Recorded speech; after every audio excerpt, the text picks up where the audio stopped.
Kabanata 171. Na-trace ko ang IP address ng taong iyon sa school ni Gavin. So sino yon? Kumunat ang noo ni Benjamin. Huwag mong sabihin siya na naman. Si Gavin po, Mr. Graham. Sabi ni Ethan. Akala niya ay magagalit si Benjamin, ngunit kalmado ang tugon ng lalaki. Napansin, hindi makapaniwala si Ethan. Ganon lang. Hindi galit si Mr. Graham dito. Huwag mong sabihin kahit kanino.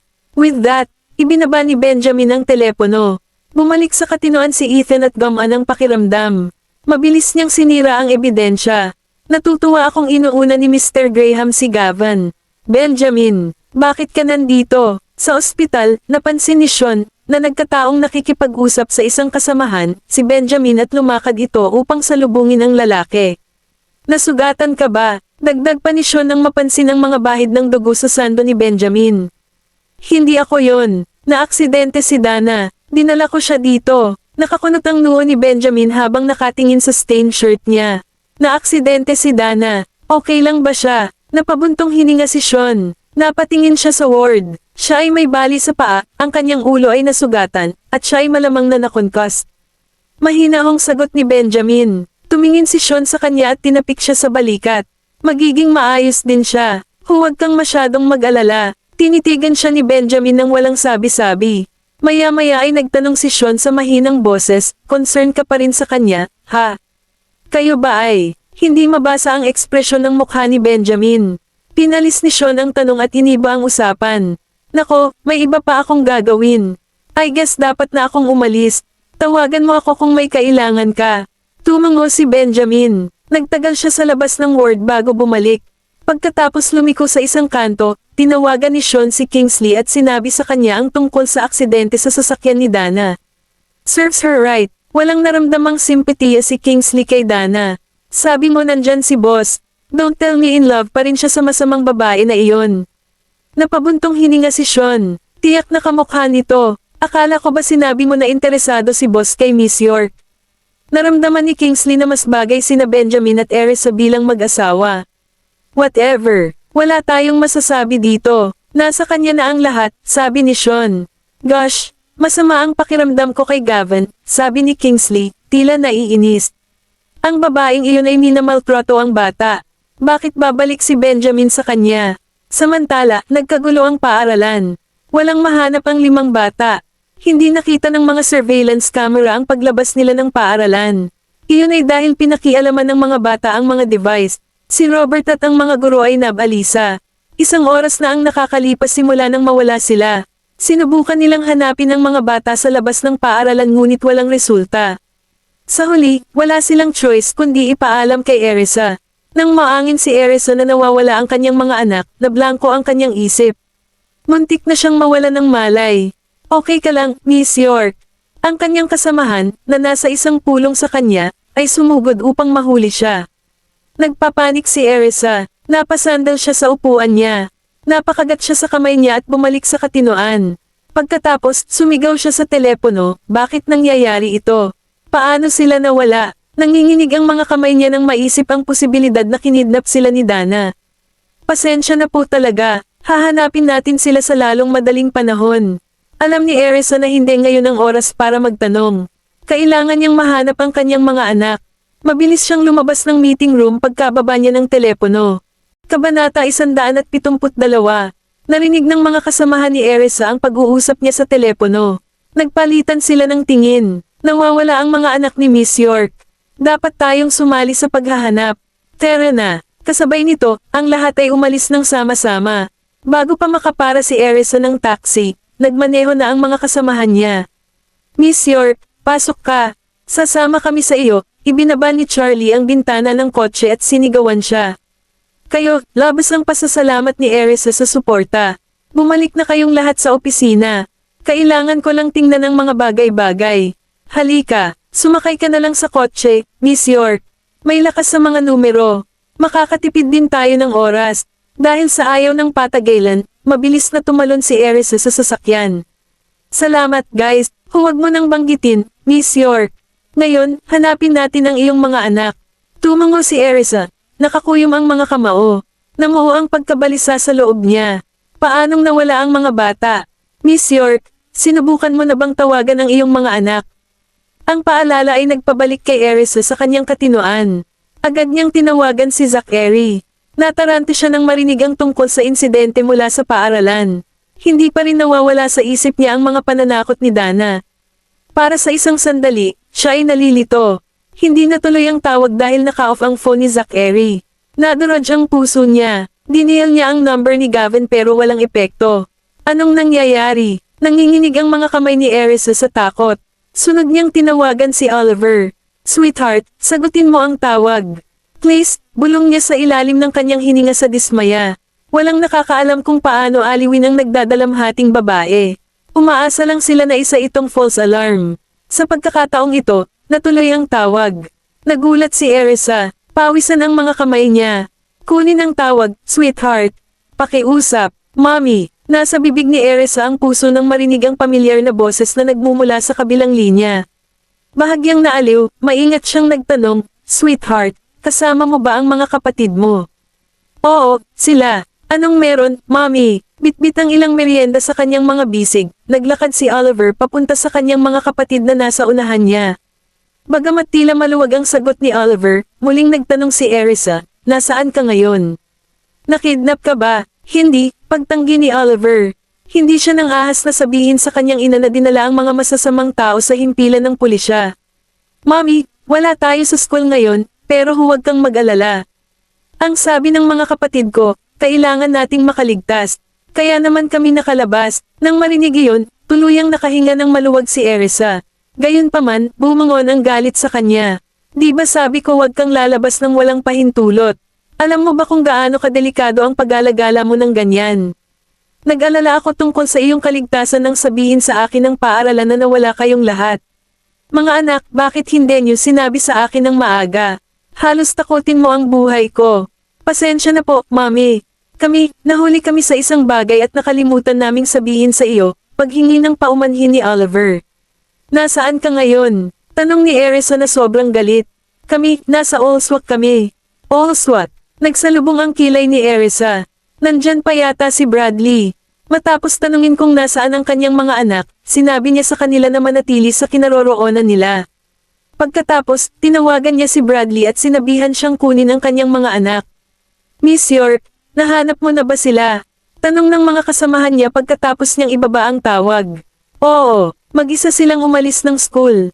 Pwede na kayong bumalik sa opisina. Kukunin ko dito. Hayaan mong dalhin ka namin doon. Hindi na kailangan, ayos lang. Bumalik sa opisina, may trabaho pa. Pasensya na sa abala sa inyong lahat, paumanhin ni Erisa. Ayos lang. Ang mahalaga ay ligtas ang mga bata. Nakangiting tumango siya at nakahinga ng maluwag. Yung mga makulat na bata. Thank goodness walang nangyaring masama. Kabanata 173. Bumaba ako rito at magpapara ng taxi. Medyo malayo. Mangyaring bumalik sa trabaho. Kumaway si Erisa sa kanyang mga kasamahan bago sumakay ng taxi papuntang Allswat. Nakipag-ugnayan siya sa paaralan at sinabi sa kanila na natagpuan na ang mga bata. Humingi din siya ng tawad sa principal. Habang siya ay nasa kanyang telepono, pinalaki niya ang driver, ngunit tila walang kakaiba. Sa wakas ay gamaan ang pakiramdam niya. Samantala, sa Allswat, binabantayan ni Bradley ang lalaki at babae. Hindi niya alam kung saang building sila nakatira ngayon. Kailangan niyang maging low profile para hindi niya ibigay ang laro. Gayunpaman, binayaran niya ang mga pulubi sa bawat kalye sa lugar upang magbantay sa dalawa. Sa ganoong paraan, malalaman niya kapag nagpakita na sila. Kaya naman, pagkatapos niyang matanggap ang tawag ni Erisa, mabilis siyang sumugod sa kanya. Nakita niya ang 5 bata na nakaupo sa terrace garden. Kumakain sila ng merienda. Ang cute nila kaya hindi niya napigil ang magalit sa kanila. Hoy, anong ginagawa niyo dito? Ang iyong ina ay nag-aalala na may sakit. Mr. Hinton. Nang makita si Bradley, tumakbo ang mga bata para yakapin siya. Nandito kami para sa iyo. We wanted to give you a surprise, matamis na sabi ni Jessie. Nagulat si Bradley. Paano mo nalamang nandito ako? May GPS kami. Sagot ni Jasper. Winuwagayway ang kanyang telepono. Basta gusto naming bisitahin ka, may apurahang bagay kaming sasabihin sa iyo, matigas na sabi ni Zachary. Nagtaas ng kilay si Bradley. Ano ito? Nanlamig ang gulugod ni Bradley nang sabihin sa kanya ni Zachary ang lahat. Iyon ay isang malapit na. Kung hindi pa sila nagsasanay sa pagtatanggol sa sarili mula noong sila ay mas bata pa, sila ay nahulog sa mga kamay ng mga masasamang tao. Nalaman namin na ang salarin ay nasa isang lugar sa paligid. Kaya nga kami dumating, at tinawagan namin siya ngayon. Naniniwala akong malapit na siyang magpakita. Ha? Anong sinabi mo sa kanya? Nagulat si Bradley. Hindi ba siya maghahinala? Isang bakas ng kalupitan ang bumungad sa mga mata ni Gavin. Sinabi namin sa kanya na ang kanyang jig ay up. Ang pulis ay darating sa kanyang pintuan anumang minuto. Nakanganga si Bradley. Ngayon, hintayin na lang natin siyang kunin ang pain. Isang malademonyong ngiti ang ipinakita ni Zachary. Ay nako, dapat sinabi mo man lang sa nanay mo ang tungkol dito. Nagtago si Bradley at ang 5 bata habang pinagmamasdan nila ang eskinita. Nahanap na ng mga bata ang hideout ng babae. Hindi lang nila matiyak kung aling silid ang kanya. Samantala, nang mapansin ni Edwin na nawawala si Gavin, nagmamadali siyang pumunta sa paaralan. Kinakabahan din siya. Ayaw niyang itago ang balita kay Benjamin, kaya habang nasa daan ay nakipag-ugnayan siya sa ama ng bata. Hindi sinagot ni Benjamin ang tawag. No choice si Edwin kundi tawagan si Ethan. Edwin, Ethan, nawawala si Gavin. Mabilis, magpadala ng search party. Nagtatakang naglakad palabas si Ethan habang patuloy na inaalam ang sitwasyon. Matapos malaman na huling nakita si Gavin sa paaralan, dali-daling kinuha ni Ethan ang kanyang mga tauhan para tingnan ang surveillance footage. Tinawagan din niya si Benjamin, ngunit agad na naputol ang tawag. Ha? Ano ang nangyayari sa labas? Hindi umalis si Mr. Graham sa tabi ni Dana. At ngayon, hindi man lang niya sinasagot ang tawag ko. Naiwan na walang choice, nagpadala siya ng text message kay Benjamin. Samantala, sa ospital, napansin ni Dana ang aktibong screen ng telepono ni Benjamin. Napatingin siya sa direksyon ng restroom. Nang makitang malinaw ang baybayin, kinuha niya ang kanyang telepono, ibinaba ang papasok na tawag, at tinanggal ang record ng telepono. Hindi naging madali para makasama ko si Benjamin. Hindi ko hahayaang may pumagitna sa atin. Kung aalis man siya, mag-isa akong napadpad dito. Nag-text si Ethan kay Benjamin, Mr. Graham, nawawala si Gavin. Naningkit ang mga mata ni Dana nang makita ang text message. Agad din niyang tinanggal iyon. Yung anak ng bitch nawawala. Ito ay mahusay. Minabuti niyang hindi na muling magpakita ng mukha. Isang pahiwatig ng pagiging saplada ang sumilay sa kanyang mga mata.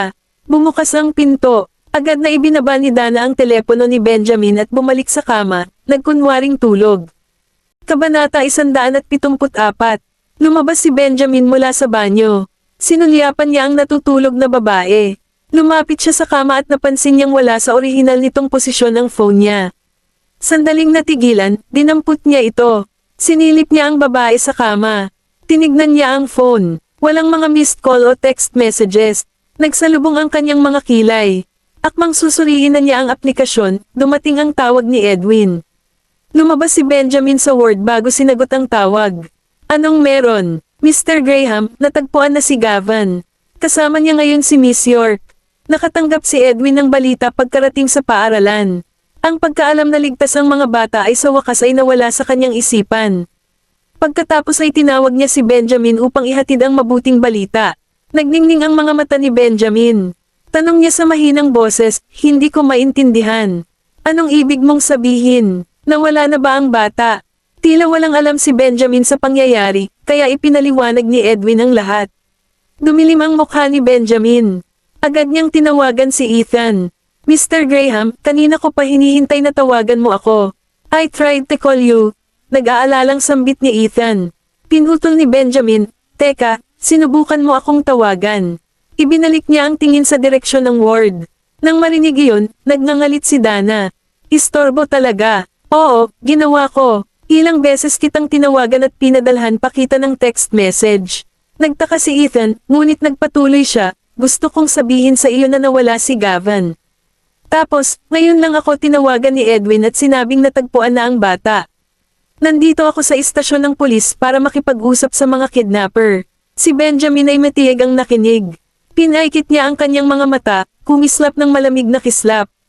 Pupunta ako dyan. Nilinggan niya ang mga bodyguards na nakatayo sa harap ng ward. Sumunod ka sa akin, utos niya, malungkot ang mukha.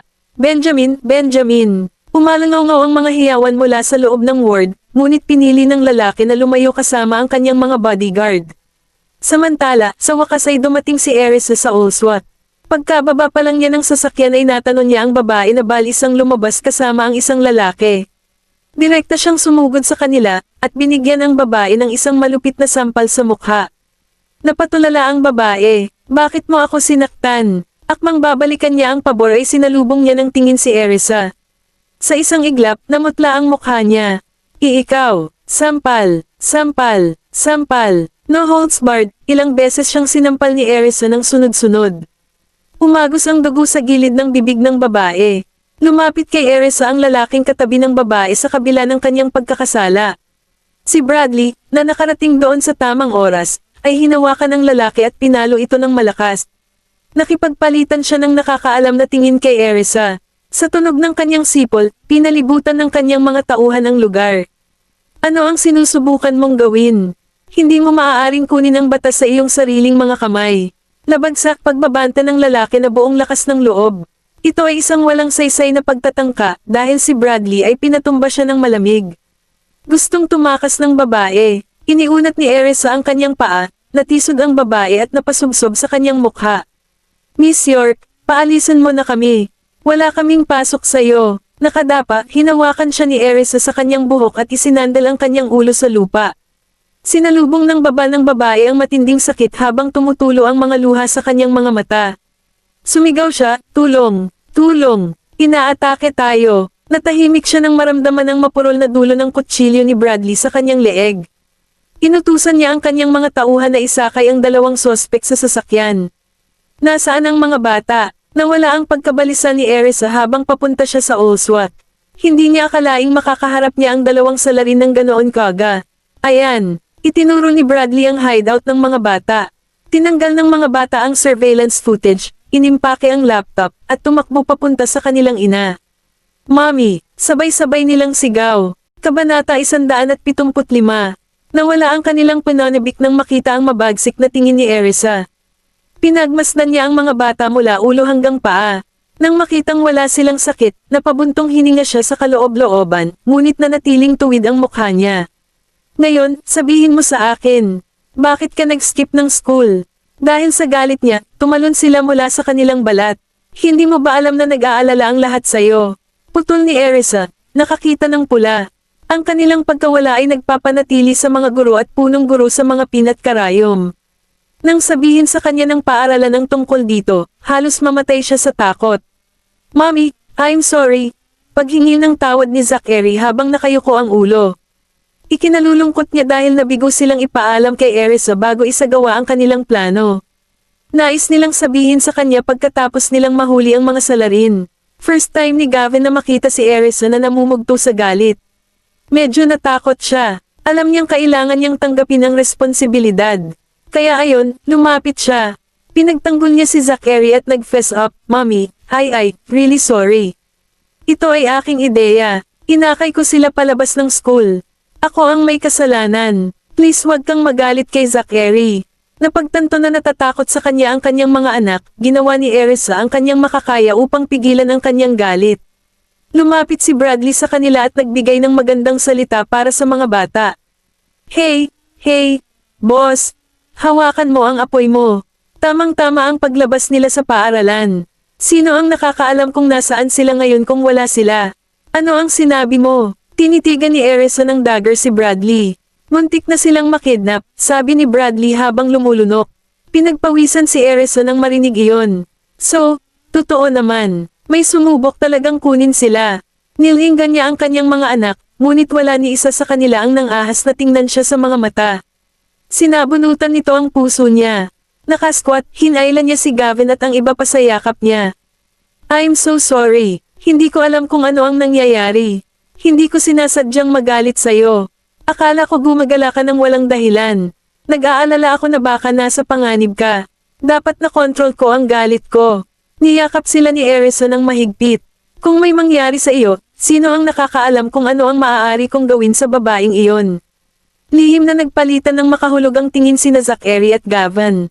Tingnan mo, ano ang sinabi ko sa iyo? Hindi pwedeng magalit si Mommy sa'yo. Pasensya na kung hindi namin sinabi sa'yo ng maaga, Mommy. You must be worried sick. Hirit ni Gavin habang tinatapik ang likod ni Erisa. Patawarin mo kami, Mommy. Dapat sinabi na namin sa'yo ng maaga, mabilis na dagdag ni Zachary. Mommy, nagkamali ako. Namumula ang mga mata ni Oliver. Mommy, alam namin kung ano ang mali namin. Sorry, nakangusong sabi ni Jasper. Pasensya na sa tinakat kita, Mommy. Tumulo ang luha sa pisngi ni Jessie. Nakakatakot si Mommy ngayon lang, pero tama siya. Kami ay nasa mali. Hinalikan ni Erisa ang kanilang mga noo at binigyan sila ng mahigpit na yakap. Kasalanan ko ang pag-ikot sa iyo nang hindi naiintindihan ang sitwasyon. Ako din dapat ang humingi ng tawad. Binitawan niya ang mga ito, hinaplos ang pisngi, at pinunasan ang mga luha sa mukha ni Jessie. Hindi mo kasalanan, Mommy. Nahihiya siyang tinignan ni Zachary. Atin iyon. Pinasadahan ni Erisa ng mga daliri ang buhok nila. Boss, I think we should go. Paalala ni Bradley kay Erisa. May iba pa silang mahahalagang bagay na dapat gawin. Tumango si Erisa. Siya at ang kanyang mga anak ay sumakay sa backseat ng kotse habang si Bradley ay nagbukas ng pinto sa driver's seat. Sweethearts, nasaktan ka ba? Sa pagtingin sa kanyang mga anak, kinilala niya ang kanyang matagal na takot. Hindi ko maisip kung ano ang gagawin ko kapag nawala ka. Hindi naman, sabi ni Jasper, umiling-iling. Pagkatapos, ipinaliwanag nila ni Oliver kung paano nila pinasuko ang mga kidnapper. Napangiti si Erisa ng maluwag. Ang kanyang mga anak ay tila may mahusay na kakayahan sa pagtatanggol sa sarili. Gayunpaman, hindi niya napigilan ang kanyang sarili na pabayaan ang kanyang pagbabantay. Maswerte din sila. Kung nakatagpo sila ng isang bihasang manlalaban, maaaring hindi nila ito magawa. Sweethearts, bakit ka pumunta sa Allswat? Tanong ni Erisa nang makabawi siya sa katinoan. Tumingin siya kina Zachary at Gavin para sa mga sagot. Nagpunta kami dito para hulihin ang mga masasamang tao, Mommy. Natigilan si Gavin, naglabas ng malakas na aura. Kabanata 176. Mommy, yung babaeng nasa likod ng lahat. Ang aming pagsisiyasat ay humantong sa amin sa lugar na ito. Hindi namin alam, nandito rin si Mr. Hinton. Sumulyap si Zachary sa kanyang ina na nakadikit ang mga kilay nito. Tama ako, si Dana ang nasa likod ng lahat. Deserve ng masungit na babaeng iyon ang aksidenteng iyon. Siya ay dumating para sa kanya. Nais ni Erisa na mawala si Dana sa mundong ito. Huwag kang mag-alala, Mommy. Hindi nila makukuha ang kanilang paraan. Tinulungan kitang sipin siya sa kanina lang. Kapag nakolekta na namin ang lahat ng ebidensya laban sa kanya, makakatikim siya ng sarili niyang gamot. Mahigpit na hinawakan ni Gavin ang kamay niya, nag-aapoy ang mga mata nito sa galit kay Dana. Sabi ni Erisa, Sweetheart, sabi mo sinipa mo siya. Bumilis ang tibok ng puso niya nang may maalala siya. Oo, pinasundan ko siya ng mga tao. Pero relax, Mommy, bubuhayin ko siya. Naduraj ang puso ni Erisa habang nakatingin sa mga mata ni Gavin na puno ng puot. Niyakap siya nito ng mahigpit. Sweetheart, wag na nating gawin ito. Kayanin ni Mommy ito. Babayaran ko ang babaeng iyon. Dapat mong i-enjoy ang iyong kabataan. Ayokong nasa kamay mo ang dugo nila. Ginawang halimaw ni Dana ang anak ko. Naduraj ang puso ni Erisa, ngunit hindi niya sinisisi ang anak sa pagprotekta sa kanya. I'm sorry, sweetheart. Pinahirapan ka ni Mommy. Mommy, huwag mong sisihin ang sarili mo. Hindi mo ito kasalanan. Kung meron man, lahat ng ito ay dahil sa makukulit na babaeng iyon. Ang pagtatangka ni Gavin na aliwin siya ay napaiyak na lamang si Erisa. Magiging maayos din ako. Huwag mo akong alalahanin, Mommy. Hinaplos ni Erisa ang buhok ng anak, huminga ng malalim, at pinigilan ang emosyon. Mommy, huwag kang umiyak. Deserve ng babaeng yon. Hindi kami natatakot sa kanya. Niyakap siya ni Zachary at marahang umalma. Sina Oliver, Jasper, at Jessie ay sumama rin sa yakap. Mommy, huwag kang matakot. Kaya nating protektahan ang ating sarili. Hindi na napigilan ni Erisa ang kanyang mga luha. Nais niyang ilayo ang lahat ng kanyang mga anak dito para malayo sila sa panganib. Samantala, nasaksihan ni Bradley ang buong eksena mula sa kanyang rearview mirror, at tumulo ang mga luha sa kanyang mga mata. Sweethearts, don't expose yourselves unless needed. Okay. Hindi natin alam kung ano ang kaya ng babaeng iyon, babala ni Erisa sa mga anak. Tumango ang 5 bata. Mommy, mag-iingat po tayo. Nilinis na namin ang lahat ng baka sa amin sa surveillance system, at wala kaming iniwan na bakas ng aming pagkakakilanlan sa pinangyarihan. Hindi niya tayo matunten, confident na sabi ni Zachary. Sa kabilang banda, isang pagsimangot ang lumitaw sa maliit na mukha ni Gavin habang nakaramdam siya ng pagkabalisa. Kusa akong nag-iwan ng claw. Tutulungan kaya ni Daddy ang babaeng iyon. Naramdaman ni Gavin na kumirot ang kanyang sikmura nang maisip ang pag-aalala ni Benjamin kay Dana. Sa nagngangalit na mga ngipin, ipinaalala niya sa sarili na sapat na ang pagkakaroon ng pagmamahal ng kanyang ina. Habang may determinadong ekspresyon sa mukha, sinabi ni Gavin kay Erisa, "Mommy, we should leave this place as soon as possible. Baka delikado kung mananatili tayo." Napatigil si Erisa. Akmang tatanungin siya nito, tumunog ang kanyang telepono. Si Benjamin iyon. Nakita ng 5 bata ang caller ID. Bago pa makapag-react si Erisa, lumapit si Gavin at tinanggihan ang tawag. "Huwag mo nang kunin, Mommy." Sa pag-aakalang natatakot lang siyang makatanggap ng sambat mula kay Benjamin, tinapik ni Erisa ang kanyang ulo. "Ayos lang. Mommy, hindi yon. Alam na ni Benjamin ang tungkol sa akin at kay Jasper ngayon. I think gusto niya kaming agawin sa'yo." Sinabi sa kanya ni Zachary ang totoo. Nagulat si Erisa. Paano nalaman ni Benjamin? Bakit? Wala siyang sinabi noong nagkita sila. "Mommy, siya ay tuso bilang isang sorrow. Magmadali, i-off ang iyong telepono. Ilabas mo rin ang SIM card mo, para hindi niya matrace ang signal." Inagaw ni Zachary ang telepono at tinanggal ang card para sa kanya. Kasunod ng kanyang pangunguna, ang iba pang mga bata ay naglabas din ng kanilang mga card mula sa kani-kanilang mga telepono. "Di paano?" Natarante si Erisa. "Paano mo nalaman na alam niya ang iyong pag-iral? Kung alam ni Benjamin, bakit siya tumahimik sa harap ko?" Napatingin pa siya sa akin nang hindi makapaniwala nang sabihin ko sa kanya na anak ko si Gavin. Kabanata 177. Pulang-pula ang mukha ni Gavin sa galit habang ikinukwento sa kanya ang mga pangyayari. "Mommy, pinakiusapan niya akong makipagpalitan ng pwesto kay Zachary sa gabi. Gusto niyang ibalik si Zachary at ang iba pa sa pamilya Graham, kaya hiniling niya sa akin na huwag sabihin sa iyo ang totoo." "Mommy, hindi ko na siya tutulungan." Galit ako sa kanya. Natigilan si Erisa sa kanyang pagsabog. Niyakap niya ito at sinabing, "Sweetheart, okay ka lang ba?" Hindi niya ako gusto. Galit ako sa kanya. Ang batang ito ay may damdamin para kay Benjamin. Hindi pa nagtagal, ipinagtatanggol niya ang kanyang mga aksyon. Kailan siya nagkaroon ng ganoong pagkamuhi kay Benjamin? Napatingin si Erisa kay Zachary. Iniwasan ng batang lalaki ang kanyang mata at nanatiling tahimik. Malumanay niyang tanong, "Sabihin mo kay Mommy ang nangyari. Bakit galit ka kay Daddy?" "Mommy, yung babaeng yun lang ang iniintindi niya. Wala man lang siyang pakialam sa akin." Malakas na humagulgol si Gavin sa kanyang mga bisig. Natigilan si Erisa. "Nasaktan ang anak ko sa pagtrato ni Benjamin kay Dana." "Ano ang nakita mo?" Hinaplos ni Erisa ang mga bilog sa kanyang likod, pinapakalma ang umiiyak na bata. Nang marinig niya na may problema si Dana, tumakbo siya palabas. Sobrang pakialam niya sa masamang babaeng iyon. Galit ako sa kanya. Hindi ko na siya gusto. "Gusto lang kitang makasama, Mommy." Hinigpitin ni Gavin ang yakap habang nagsasalita. Sa puntong ito, namumugto na ang mga mata ni Erisa sa kakaiyak. "Ayan, doon. Huwag ka nang umiyak. Manatili kay Mommy. Lagi kitang makakasama. Kung gusto ni Benjamin na makasama si Dana, hayaan mo silang magkasama. Kaya kung palakihin ang aking mga anak ng mag-isa." Desidido si Erisa na hindi nahahayaang saktan ni Benjamin ang kanyang mga anak. Gayunpaman, alam niya na ang pinakamahalagang bagay para sa kanila noon ay ang makahanap ng mapagtatagwan. Kung hindi, sa mga kakayahan ni Benjamin, sila ay matatalo. "Mommy, umalis na tayo sa lugar na ito, okay?" Nakaawang tumingin sa kanya ang naluluha na mukha ni Gavin. Hindi napigilan ni Erisa ang sarili na tanggihan ang kanyang kahilingan. Kaya naman, tumungo siya at sinabing, "Oo, umalis na tayong lahat." Pinunasan niya ang mga luha sa mukha ni Gavin bago hiniling kay Bradley na dalhin sila sa Light Spring. Ngumuso si Gavin. Pagkatapos, isang determinadong tingin ang sumilay sa kanyang mga mata. Benjamin, pagsisisihan mo ito. Hindi ka na namin kailangan." Kasabay nito ang pagkunot ng noo ni Benjamin habang nakatitig sa tinatanggihan niyang tawag sa telepono.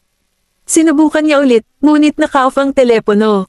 Dumilim ang mukha ni Benjamin habang naglalabas ng nakakapangilabot na aura. "Mr. Graham, nakipag-ugnayan ka ba kay Gavin?"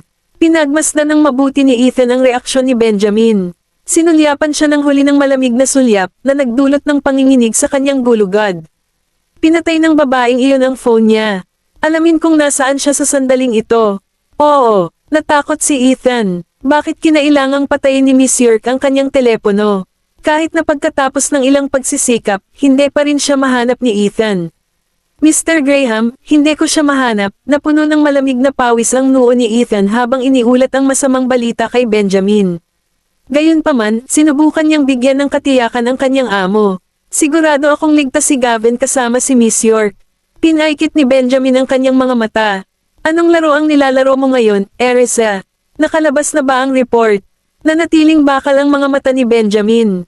Nakasabi lang dito na may nag-hire sa kanila. Hindi sila nagpahayag ng anumang address. Si Benjamin ay sumigaw, bueno, kung gayon, gumamit ng iba pang mga paraan upang magsalita sila. Nagmamadali si Ethan para tapusin ang gawain. Sa loob ng 10 minuto, nakuha niya ang impormasyong kailangan niya. Mr. Graham, nasa Allswak daw ang babae. Nahanap namin siya sa mga satellite. Palabas na siya ng lungsod. Nang marinig iyon, kumislap ang mga mata ni Benjamin. Sinusubukang tumakas, tipunin mo ang ilan sa ating mga tauhan para pigilan siya. Huwag mo siyang hayaang umalis. Kinidnap ang anak ko. Hihilingin mong hindi ka ipinanganak. Alamin kung sino pa ang nakipag-ugnayan sa kanya. Huwag mag-iwan ng mga bato na hindi nakaligtaan. Roger yan. Pumasok na si Ethan sa sasakyan. Tumawag siya upang ipasa ang mga utos bago ipagpatuloy ang kanyang pagsisiyasat. Samantala, sa sasakyan ni Bradley, tatama na sana ang grupo sa highway patungong Light Spring nang may maalala si Erisa. Bradley, huwag kang dumaan sa highway. Gamitin ang maliliit na kalsada. May problema ba, boss? Tumingin si Bradley kay Erisa na may pag-aalala sa pamamagitan ng rearview mirror. Hindi magiging madali para sa amin na umalis kasama ang 2 taong dinadala namin. Maghanap ng isang liblib na lugar. Tuturuan muna natin sila ng leksyon. Kabanata 178. May plano si Erisa. Gusto niyang magbayad ang mga salarin. Ano ang silbi ng paghuli sa mga kasabwat? Ang kanyang prioridad ay dapat napigilan si Dana na muling bumungon. May alam akong lugar. Sundan mo ako. Mapanganib na kumislap ang mga mata ni Bradley habang nagmamadaling ipaalam sa mga kasama. Sinundan nila ang landas. Makalipas ang kalahating oras, nakita nila ang isang sira-sirang bodega na napapaligiran ng mga tinutubuan ng damo. Parang matagal ng disyerto ang lugar. Ang madilim na kapaligiran mula sa loob ay nagdulot ng panginginig sa kanilang mga gulugad. Tara na. Kinaladkad ni Bradley at ng kanyang mga tauhan ang mag-asawa papasok sa bodega at inihagis sila sa lupa ng hindi sinasadya. Kinakabahang pinagmamasdan ng dalawa ang madilim na paligid. Nagsimulang humikbi ang babae. Ano ang gagawin nila sa atin? Hindi naman nila tayo papatayin, di ba? Nanginginig sa takot ang babae habang iniisip ang worst case scenario. Huwag mag-atubiling bugbugin sila. I don't care how you do it. But make sure to keep them alive, pagpapalam ni Bradley sa kanyang mga tauhan. Pagkatapos, tinapunan niya ng masamang tingin ang dalawa. Nasa awa ka na namin ngayon. Hindi. Please. Ang dalawang bihag ay time na sumipa sa lupa habang sila ay umatras sa likuran sa desperadong pagtatangkang tumakas. Tandaan mong takpan ang kanilang mga mukha. Bili ni Bradley sa kanyang mga tauhan habang nakasandal siya sa pinto. Lumapit ang mga lalaki sa kanilang mga bihag at tinakpan ng itim na sako ang kanilang mga mukha. Pagkatapos, nagsimula ang paghampas. Binigyan din sila ni Erisa at ng kanyang 5 anak ng isang karapat-dapat na sipa para sa lahat ng kanilang ginawa, at umalis pagkatapos nilang mailabas ng maayos ang kanilang galit. Mabuti at maghintay sa kotse. Babalik ako kaagad, bili ni Erisa sa kanyang mga anak. Mommy, hahayaan mo na ba sila pagkatapos nito? Tanong ni Gavin. Magiliw na hinaplos ni Erisa ang kanyang ulo. Hayaan muna natin sila. Kailangan pa nilang itala ang kanilang mga pahayag. Pagkatapos nito, maglalagay ako ng isang tracking device sa kanila. Hindi nila tayo matatakasan, paniniguro ni Erisa sa kanya. Ang 2 hamak na ito ay muling lumitaw sa Delmore para lang agawin ang aking mga anak. Kung talagang pakakawalan natin sila, tiyak na muli nilang kokontaken si Dana. Mommy, magandang ideya iyan. Naningkit ang mga mata ni Zachary sa paghihintay.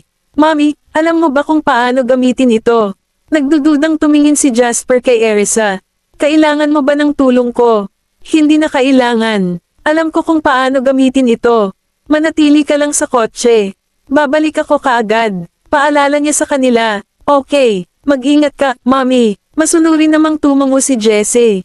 Huwag kang mag-alala, Mommy. Babantayan ko sila, sabi ni Gavin. Oras na para tanggapin niya ang responsibilidad bilang panganay na kapatid. Tiningnan muli ni Erisa ang kanyang mga anak, isinara ang pinto ng kotse, at nagmamadaling pumasok sa gusali. Pagdating niya doon, bagbog na ang mag-asawa. Halos wala silang malay. Hinikayat ni Erisa si Bradley upang magpatuloy sa interogasyon. Lumapit siya sa kanila at tinanggal ang mga sako sa kanilang mga ulo. Pagkatapos, binuksan niya ang recording function sa kanyang telepono at itinutok ito sa mga bihag. Kung pinahahalagahan mo ang iyong buhay, mas mabuting sabihin mo sa amin ang totoo. Babala ni Bradley. Nagsalubong ang babae at lalaki sa galit na titig ni Erisa. Nanghihinayang sila na hindi siya pinatay noong mga nakaraang taon. Kung mayroon sila, walang makakaalam ng kanilang ginawa. Damn it, dapat pinatay ko siya habang may pagkakataon pa ako. Miss York, inutusan ako ni Dana. Sinabi niya sa akin na patayin kayong lahat, ngunit hindi ko ginawa. Pakiusap ko, patawarin mo ako. Hinayaan kitang mabuhay, di ba? Wala tayong masabi. Kung hindi natin siya sinunod, ipaghihiganti niya tayo. Dumadaldal ang babae nang hindi na hinintay na magsimula ang interogasyon. Kayo ba ang nagtali sa akin sa gusaling iyon? Tinitigan sila ni Erisa ng masama, walang tanda ng pakikiramay. Wala siyang pakialam kung napilitan man sila o hindi na gawin ang maruming gawain ni Dana. Siya at ang kanyang mga anak ay halos mawala ng buhay dahil sa kanila. Wala siyang intensyon na magpakita ng awa sa kanila. Hindi kami yon. Nagpadala si Dana ng ibang tao para kidnapin ka. Noon lang ako sinabihan na alagaan ka hanggang sa ipanganak ang mga bata, nanginginig ang babae sa pagsisisi sa naiisip ng mga bata. Hindi siya naglakas loob na tingnan si Erisa sa mga mata. Kung hindi nakaligtas ang mga bata, walang paraan na mapapatawad niya kami. Lahat ng ginagawa ni Dana, pinilit niya kaming tanggapin ang kanyang pera at magtrabaho para sa kanya. Kukuha sana siya ng ibang tao kahit tinanggihan namin siya. Inagaw niya ang iyong mga anak at hiniling sa akin na patayin ka. Hindi ko magawa, ngunit wala akong pagpipilian. I was stuck between a rock and a hard place, sabi ng babae sa pagitan ng mga hikbi. Nagpatuloy siya, nagpasya kaming iwanan ka at ang iyong mga anak sa disyerto, ngunit kahit papaano ay nakaligtas ka, hindi ba? Yun lang ang alam namin. Kagagawan lang ni Dana, Kabanata 179. Dahil sa galit, tumingkayad si Erisa at hinawakan sa kwelyo ang babae. Ang dami niyang alam. So, inutusan ka ni Dana na kidnapin ang mga anak ko, di ba? Tanong ni Erisa sa nakakatakot na tono. Tumango ang babae sa takot. Ang mukha niya ay kasing putla ng kumot. Oo, alam niyang buhay ka pa. Tapos, tinawag niya kami para kidnapin ka at ang mga bata, pero hindi kami nagkaroon ng pagkakataon hanggang sa nakita namin sila. We decided na kunin muna sila, she explained. Hindi napigilan ni Erisa ang namumuong galit. Sinampal niya ng malakas sa pisngi ang babae. Mga walang puso kayong hamak. Hindi ako makapaniwalang ipatong mo ang iyong mga kamay sa mga bata. Siya fumed. Intindihin mo sana, Miss York. Napilitan kaming gawin ito. Kinuha ni Dana ang anak namin. Kapag hindi ko siya sinunod, nabulunan ang mga luha ng babae habang pilit na tinatapos ang pangungusap. Nagbanta siyang papatayin ng aming anak. Wala kaming pagpipilian. Sabihin mo sa akin, bakit gusto tayong kidnapin ni Dana? Pagsusuri ni Erisa, as she wanted to kill all of you because she felt threatened by your presence. Hindi niya kayo hahayaang mabuhay, takot na sagot ng babae.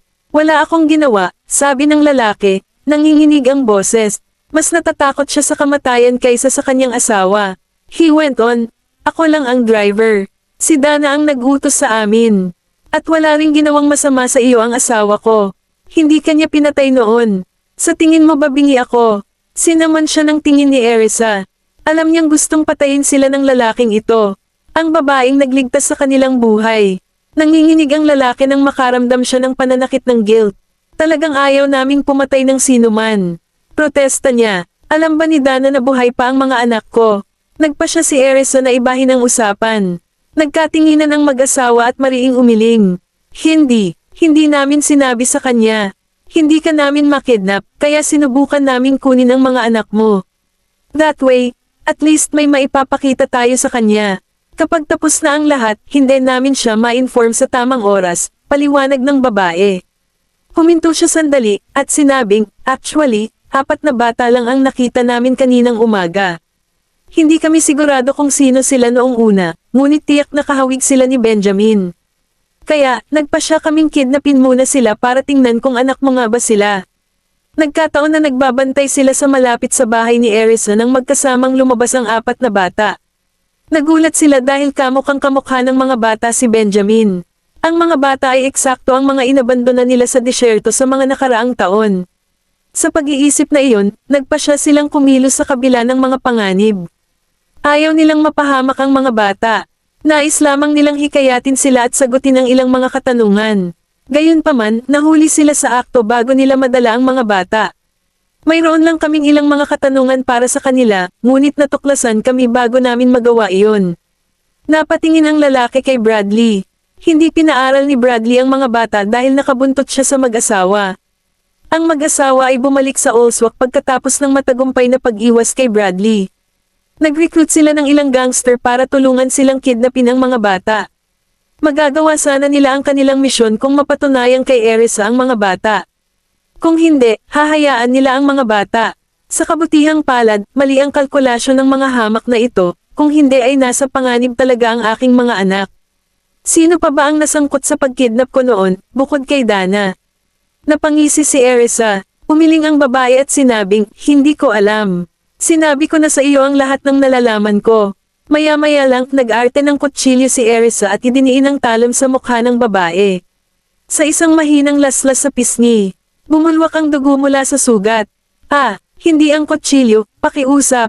Hindi, dumudugo ako. Miss York, mangyaring iligtas ako. Sigaw ng babae. Talk, or else. Mas idiniin ni Erisa ang talam sa pisngi ng babae. Mas maraming dugo ang bumuhos. Nalaman ito ng mga magulang ni Dana. Isang beses ka pinuntahan ng nanay niya, pero natutulog ka noon, paliwanag ng babae. Ano pa? Bantang tanong ni Erisa. Hingal na hingal ang babae, yun lang ang alam ko. I swear, pagkataas pa lang ng kamay ni Erisa ay nahimite ang babae sa gulat. Mahal, sigaw ng lalaki sa takot. Maingat siyang tumingin kay Erisa sa takot na atakihin siya nito. Gayunpaman, walang paraan na makatakbo siya dahil nakatali siya. Ikaw, anong balak mo? Makulong ka dahil sa pagpatay. Babala niya, mayayabang na natawa si Erisa sa banta. Laban sa liwanag, mukha siyang Grim Reaper. Kulungan, sabi mo, ngumuso si Erisa. Kabanata 180. Napabuntong hininga si Erisa, bakit hindi mo naisip ang kulungan noong ginagawa mo ang lahat ng kalupitan na iyon? Halatang akala mo hindi ako makakaligtas diba? Sayang naman, narito ako. Itinaas niya ang kanyang punyal at umindayog. Iminulat ng lalaki ang kanyang mga mata at nahimite. Paf, ang duwag. Ano ang dapat nating gawin ngayon, boss? Ini-save ni Bradley ang video at kinuna ng masamang tingin ang kanilang mga bihag. Binawi ni Erisa ang kanyang punyal mula sa pandiyan ng lalaki. Karapat-dapat siya sa pagtatangkang molstiyahin siya. Pinunasan niya ang kanyang punyal sa sahig bago ibinalik sa kaluban nito. Mommy, umalangaw ang boses ni Oliver sa pintuan. Lumingon si Erisa para harangan ang maduming eksena sa kanyang paningin. Anong mali? Mommy, papunta na ang mga tauhan ni Benjamin. Nasaan sila ngayon? Napakunot noo si Erisa habang nakikipagpalitan ng tingin kay Bradley. Nasa highway sila. Tara na. Pinagalitan ni Erisa ang sarili sa paglimot sa kanya. Sumakay sila sa kotse at mabilis na umalis sa lugar na iyon. Pagkaalis nila, dumating sina Benjamin at Ethan sa pinangyarihan kasama ang kanilang mga tauhan. Buhay pa ba sila? Laking gulat ni Ethan nang makita niya ang mga bihag na nakahiga at walang malay sa bodega. Oo, sigurado si Benjamin. Makahulugang tinitigan siya ni Ethan. Ano ang alam niya? Gisingin mo sila. Iyong iba, hanapin ang lugar. Utos ni Ethan. Sak-sak, nakakakilabot na eksena. Iniisip ko kung sino ang nasa likod nito. Sino ang gumawa nito sa kanila? Napakalupit, halos kasing lupit ni Mr. Graham. Pinagmasdan ni Benjamin ang paligid. May mga bakas ng paa na nakakalat sa sahig. Pinaikit niya ang mga mata sa mas maliliit. Sino kayong mga tao? Tuluyan nang nagkamalay ang mga bihag. Nanlaki ang kanilang mga mag-aaral sa takot nang makita ang mga nanghihimasok, lalo na si Benjamin, na nakatayo laban sa liwanag. Hindi iyon ang iyong pag-aalala. Sinalubong sila ni Ethan ng kalahating ngiti habang naglalabas siya ng nakakatakot na aura. Matapos magtrabaho sa ilalim ni Benjamin sa loob ng napakaraming taon, pinagkadalubhasaan ni Ethan ang kasanayan. Sabihin mo sa akin, sino ang nagdala sa iyo dito? Nandito ka ba para iligtas kami? Pinapante ka ba ni Miss Adams dito? Hindi maitago ang kanyang pananabik, nagkamali ang lalaki sa pag-aakalang sila ay iniligtas.